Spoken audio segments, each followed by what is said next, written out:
Welcome to my channel Ratna's healthy and tasty kitchen. আজকে আমি আবার চলে এলাম একটা নতুন রেসিপি নিয়ে। হ্যালো বন্ধুরা, কেমন আছো সবাই? আশা করি সবাই ভালোই আছো।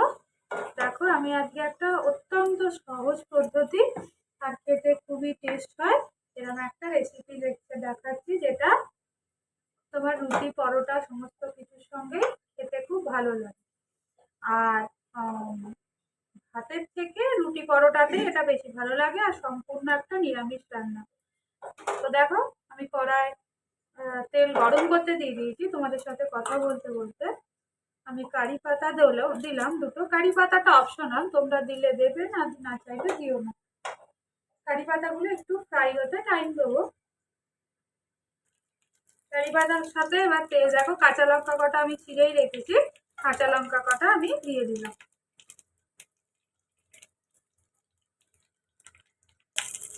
খুবই ইজি প্রসেস। আর খুব আমার শ্বশুর বাড়িতে এটা খুব খাওয়া হয়। আমার শ্বশুর বাড়িতে আমার শাশুড়ি, এদের থেকে আমি এটা শিখেছি। দেখো, কাঁচা লঙ্কা কারি পাতাটা মোটামুটি ভাজা ভাজা হয়ে গেছে। এবারে আমি তেলের মধ্যে অ্যাড করব হিং। কোনো মশলা না, কোনো ফোড়ন না, একটু হিংটাই জাস্ট লাগবে। হিং দিলাম, দিয়ে একটু নাড়াচাড়া করে এবারে আমি আলুটা দিয়ে দেবো। আলুটা আমি একটু নুন দিয়ে তাড়িয়ে সিদ্ধ করে রেখে দিয়েছি। দেখো, আলুটা এবার তোমরা ঠান্ডা করে চাইলে একটুখানি আগেও স্ম্যাশ করে রেখে নিতে পারো।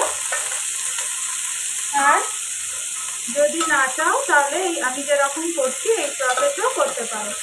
ইজি প্রসেস হয়ে যাবে, আর খেতেও দারুণ হয়। খুব চটজলদি রান্নাও হয় তাড়াহুড়ো থাকলে। আর আলুগুলোকে আমি এভাবে দুটুকরো করে দিয়ে দিয়েছিলাম।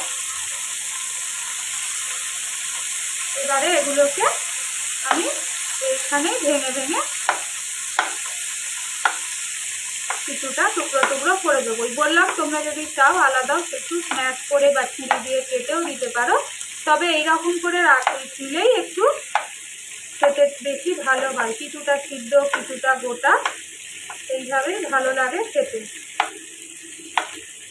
আমি আলুগুলো কেটে দিলাম। এবার পরিমাণ অনুসারে আমি দিয়ে দেবো নুন।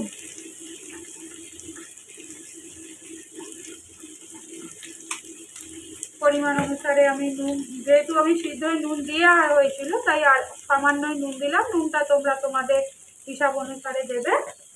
আর দিলাম হলুদ। নুন আর হলুদ দিয়ে এবারে এটাকে একটুখানি তেলের মধ্যে নাড়াচাড়া করতে হবে। দেখো, এটা যেহেতু সিদ্ধ করাই আলু, খুব বেশি নাড়াচাড়া করবো না, জল দিয়ে দেবো। আমি দিয়ে দিলাম সামান্য একটু চিনি, কারণ নিরামিষ রান্না আমি তো একটু চিনি ইউজই করি। তোমরা চাইলে চিনি দেবে, না চাইলে দিও না, ওটা অপশনাল। এবারে আমি একটু নেড়ে চেড়ে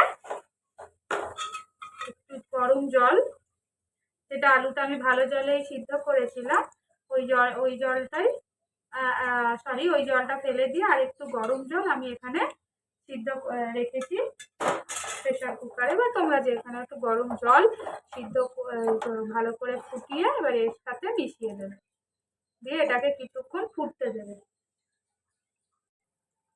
দেখো, কালার হওয়ার জন্য আমি একটু সামান্য Kashmiri red chili powder use করেছি। তোমরা ওটা চাইলে দিও, না চাইলে না দিও। আর যেরকম কচুরি রান্নায় রান্নায় দেখবে এরকম টাইপেরই আলুগুলো থাকে, খুব বেশি ওরা ভাজে না। এরকমই মশলাগুলো, দোকানের যে কচুরিগুলো বিক্রি হয় খেতে ঠিক ওরম টাইপেরই টেস্ট হয়। আর তোমরা যদি চাও পেঁয়াজ অ্যাড করতে পারো, কোনো অসুবিধা নেই। তবে এটা এরকম রান্না করলেই বেশি, আমার তো বেশি টেস্ট ভালো লাগে। তোমরা অবশ্যই এটাকে ট্রাই করো, আর অবশ্যই জানিও যে খেতে কেমন হবে, আর কমেন্ট করতে ভুলো না কিন্তু। দেখো, জলটাও শুকিয়ে গেছে, আলুগুলো সিদ্ধ হতে হতে থিকনেসটা এরকম এসছে। এরকমই রাখবে, খুব বেশি জল রেখো না, আবার একদম শুকনোও করো না। খেতে এটাতেই বেশ ভালো লাগে, কারণ রুটি পরোটা লুচির সঙ্গে খেলে একটু তো ঠিক মানে গ্রেভি গ্রেভি লাগে। তো এরকমই রেখো। আর যদি তোমরা চাও তেলে আমি হিংটা আজকে বেশি দিয়ে দিয়েছি, তোমরা যদি চাও তখন তেলে অল্প হিং দেবে আর নামানোর আগে একটু হিং দিয়ে ফুটিয়ে নেবে। দেখো রেডি হয়ে গেছে। আজকে আমার লুচি পরোটা বা রুটি দিয়ে খাওয়ার টিফিনের বা রাত্রের ডিনারের খুব সুন্দর একটা রেসিপি, আর খুব ইজি প্রসেস, দেখতেই পেলে বেশি মশলা কিচ্ছু নেই আর খুব সুন্দর হয়। অবশ্যই ট্রাই করো। আমরা এটা আমার শ্বশুর বাড়িতে বলে আলু ঘন্ট, তোমরা কি বলে ডাকবে আমি জানি না। অবশ্যই ট্রাই করো আর কমেন্ট বক্সে জানিও তোমরা এটাকে যদি চেনে থাকে কেউ তাহলে কি বলে ডাকো। টাটা। আমার রেসিপিসগুলো যদি আপনাদের ভালো লেগে থাকে তাহলে অবশ্যই সাবস্ক্রাইব, শেয়ার অ্যান্ড কমেন্ট করবেন।